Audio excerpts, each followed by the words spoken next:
We will always be the bigger club, is the statement in our tweet of the week this week.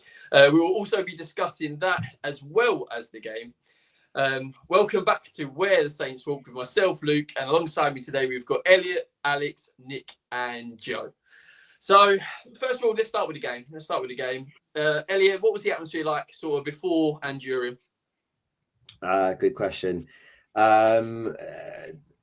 The pre-match was very fun. It was a shame that we couldn't stick around to enjoy it because the fan zone was rammed. I was sat right next to the away fans, so I had a good. I've never seen the chapel stand sing so loud in all my years of being a Saints fan. That's normally the family quiet stand, but no, it was really good atmosphere. And I was eye level with John Westwood, so there was lots of chants directed at him about being a you-know-what. The atmosphere was amazing. It's just a shame that we didn't have more to celebrate after the end of the game.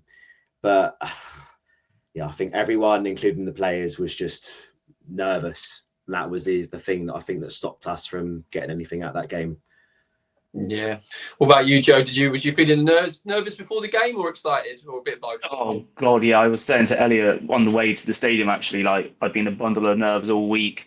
Echo what Elliot said. Like the atmosphere before the game was superb, and even pre-match in the stadium, it was the loudest I've heard St Mary's in a very, very long time. It's just a shame that again we couldn't really put a performance in on the pitch again. But hey. Yeah. It's we'll dissect into the game.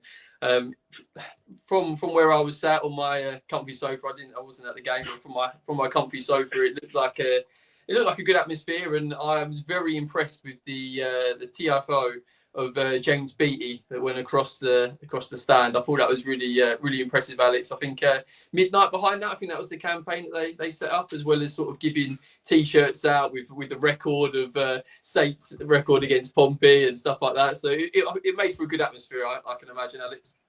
Yeah, it looks like they're doing some stuff with the club. A few clubs I've never heard of them before this season, but I think they're the front of shirt sponsor for Sheffield United.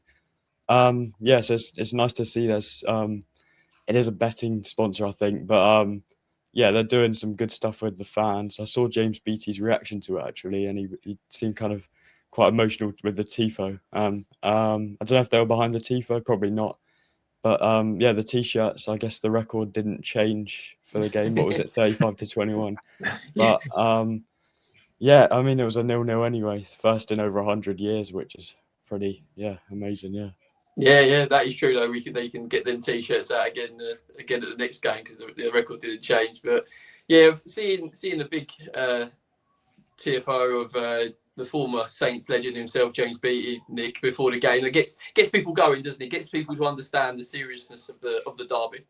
For sure, I think the fans were up for it. We can talk a little bit more about if the players were, but same. If you can't tell by my voice, I had a bit of a long trip, so I didn't make it myself. But I was also watching it from my couch, and it was loud over the television. I mean, you could hear the energy. And then I saw a great tweet after the game. It was the South Coast is bored. About 70 minutes in, and the energy just kind of deflated after the first half. So yeah, good start, but it's a point. We move on. Yeah, definitely. Let's get into the game then, Elliot. I mean, it was first half very bitty, very like stop-start, wasn't it? Yeah. You could tell it's the first league meeting in 13 years. I mean, I think as well the fact that Will Steele went to a 4 at the back for the first time in the league.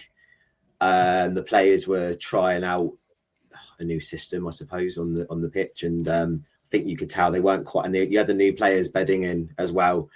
I think this is one of those games. It's the worst game to come after an international break because everyone's a little bit leggy, a little bit, not quite up to match speed. So it was nervy and cagey in the first half, but I'm glad that we defended well and kept a clean sheet. And in the second half, we improved, but just couldn't find that cutting edge. I know Finn Azaz came close. I think he got the only shot on target for us. And then Taylor Howard-Bellis got just over the crossbar in the dying minutes. But other than that, it was a pretty poor derby, let's be honest. Yeah. Do you think creativity was the issue, Alex, in the game today? A bit of that, but it was also getting it to the creative players as well. I just felt in the first half we just couldn't get out, and we had to keep going forwards and playing at long balls to Cameron Archer and Ryan Fraser. It's just not going to work. It looked a bit better creatively, I thought, with Fellows, and then you had the players who came on. But yeah, still missing that creative kind of input because we didn't have. I don't remember us testing their keeper. I don't think we did. So yeah, we just need to get it to our forwards a lot more. Yeah, definitely. I think the derby in general, though, it's a good game to have. No matter what the result is, it gets both teams up for the game, and it just adds that little bit of spice to the season as well. Because when you're both in the same league, you're looking at each other, don't you? You go, are we above them? Are we? Yeah, whatever the circumstances. So to have a derby, I think in the league is really good. But saying that, was you frustrated with how the game went, and was you frustrated with a point, Joe? Yes and yes. Yeah, because I feel like the first half, we've said it a lot, that we just didn't really turn up. I feel like the players kind of came out and the nerves were just there from minute one. Again, yeah, second half we improved. We had a couple of decent chances, but you're not going to score them if you don't produce them. But it's just one of those things, isn't it, really? You just got to carry on and look on to the next one. Yeah, definitely. I think let's touch on a few of the individual players. I think new signings, Nick, Azaz and Tom Fellows, I think they were probably liveliest players for Saints today. Yeah, they were both decent. I was a little disappointed with Azaz, although I want to echo what Alex said. I think we just did not get the ball to him in positions where he could be dangerous. I mean, Pompey were really pressing the center backs and just saying, okay, Stevens and Harwood Bellis, you can have it. Downs and Charles, you can't have it, and try to progress the ball aerially. And it didn't work because our front line is a combined maybe 7 feet between the three of them. So we'll still have some work to do, I think, especially if we're going to continue to play this small front line. We got to figure out how to get our creative players in positions where they can be dangerous. Yeah, definitely. What about you, Elliot? Was you impressed with? I think Fellows was probably the highlight from a Saints point of view. Yeah, he nearly scored, didn't he? He got the deflected shot, which went just over the loop and over the crossbar. I thought he looked lively. I think when he got into the final third, Ooh. What do you think, Alex? What did you think to Tom Fellows? Yeah, I thought he was probably the liveliest Saints player. Again, he didn't have much to aim for. He had lots of chances to get the ball in the box, but I mean, Cameron Archer, he's not going to head it, is he? And Ryan Fraser isn't either. So yeah, not blessed with the height. I must admit, when I think it was Ross Stewart when he came on, he looked like a giant compared to both of them. Right, well, we obviously talked about some of the new signings there. There's quite a few different signings made over the transfer window. What I want to do for a little bit of fun, I want to go through individually and say what you think the transfer window was as a whole. 1 being a poor window, terrible from the board, and 10 being we got everyone and every position filled that we need to. We'll start with you, Joe. What would you give it? I would probably give it a 9.5 out of 10. Okay. I mean, very, very, very happy indeed with the players that we brought in. I'm just a little bit concerned about the central midfield, purely because we've let Will Smallbone go. We've got Joe Aribo, Charles, Downs, and a young bloke called Sese in the academy. So I feel like we're a little bit light there. I'd read some rumours that we were in for a bloke called Dumbia from Venezia, but I don't think it really came to much. But I think that's where we should maybe target in January. But other than that, yeah, absolutely fine with the transfer window as a whole. Yeah, so that's a good score. What about you, Nick? What would you give it? Well, if you had asked me 2 weeks ago, or I might have said a 9.5 as well, I'm starting to get a little concerned with the fact that this team looks like a team that has not come together yet. I think that was pretty evident from today. If a month from now, if the team starts flying, the wingers start scoring, I'll bump that up to a 9.5 like Joe. For now, I'll stick with an 8 with optimism of getting higher.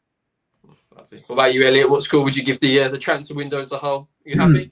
Yeah, I'd have to go the same score as Nick. 8 out of 10 for me, because I think we got the attacking or the creative players that we needed in, that Will still said is the reason why he can't play his preferred formation. You know, he said we need more wingers, creative players, and we've got those in. So that's why we saw the thought at the back today. But I don't know. For me, I would have liked a striker. I'm not convinced by Downs. And Ross Stewart has played about 2 hours of football in the last 2 years. And then you've got, like we alluded to, Cam Archer, Adam Armstrong, you know, they got a combined height of like 8 foot. So I would have liked another striker, but yeah. Other than that, though, I'm really impressed by the sort of Bundesliga links that Johann Spors has. You know, we've got a lot of talent in from over there. Casper Yander, Leo Cienza, Kwashi, Damien Downs. Well, still the jury's out on him. But I just think, it could have been even better. But in the end, you can't really complain.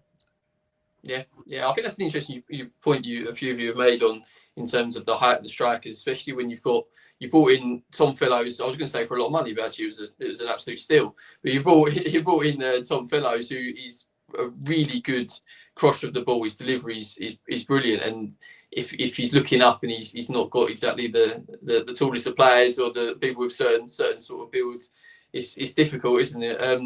Anyway, Alex, what would you give the window, mate? I feel a bit harsh compared to those scores, so I've given it a 7 of what I've noted down. I'm slightly wary about a couple of the signings, and it was the early ones with Kwasi and Downs. I'm not 100% sure on either. Well, nowhere near sure on either. And then again, I think it's the outgoings in Fernandez and Dibbling. I'm a bit disappointed that they both went, but maybe it had to happen. But the incomings, the replacements were good. And I think, the last couple of weeks of the transfer window, they were really solid. So, maybe 7 is a bit harsh, but I guess we'll see.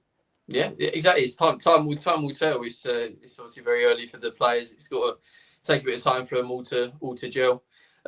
Right, it's time for Tweet of the Week, and I've been very excited about this one. So, straight after the game, no messing around. There was a tweet from a Saints fan that says, "We will always," and that's in capital letters, "always be the bigger club." And I think that's brilliant. I want us to discuss. Joe, come on, Saints are a bigger club than Pompey, aren't they? 100%. No, there's no need to ask any questions, say anything. Southampton are a much bigger club than Portsmouth. Full stop. Full stop. That's it. Done. What do you think, Nick?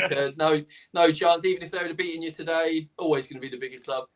Yeah, I mean, the first time in how many years? 2 decades, probably since before Alex was born. Since they beat us. Sorry, Alex. No, I mean, I saw something where Portsmouth, in their pre-match program, they were having a little jab at Saints getting 12 points last season. How many Premier League points have you gotten in the past 50 years? So yeah. Yeah, that's a fair point. What about this then, Elliot? So do you think that the game, the derby, Southampton v Portsmouth, is a bigger derby for Portsmouth than it is Southampton? Because Southampton, we've got different aims. We've got different things we're looking at. I think for them it was the bigger occasion because they've come up from League One, whereas we're on the way down. And I think the pressure was more on us as the recently relegated side who were at home. So for them, I think it was the bigger day. That's why they celebrated it at the end. I don't know if you saw it on the TV, but they celebrated the 0-0, the full-time whistle, like they'd won. And I've never seen anything like it. So yeah, for them, definitely the bigger day. Yeah. So yeah, that's why it's such a shame that we couldn't, send them home crying because of a last-minute winner. But it is what it is. Definitely. I mean, them celebrating after the end of a 0-0 game just says it all, really, doesn't it? Yeah, it's a bit tempting. Yeah, definitely. I'm going to flip it slightly to you, Alex. My question to you is, who's going to finish higher? Is it going to be Saints or is it going to be them lot? There's only one answer. They're having their nice start to the season, and we've got change, but maybe in a month's time, I think we'll be above them quite comfortably. Yeah, love it. Well, that might not have been the result that we wanted, but it was it's still an occasion nevertheless, and I think it's time for the players to settle in now. Now the transfer window's done. It's ready for the come up. So thank you very much. Thank you, boys, and thank you everybody for watching. Please like and subscribe.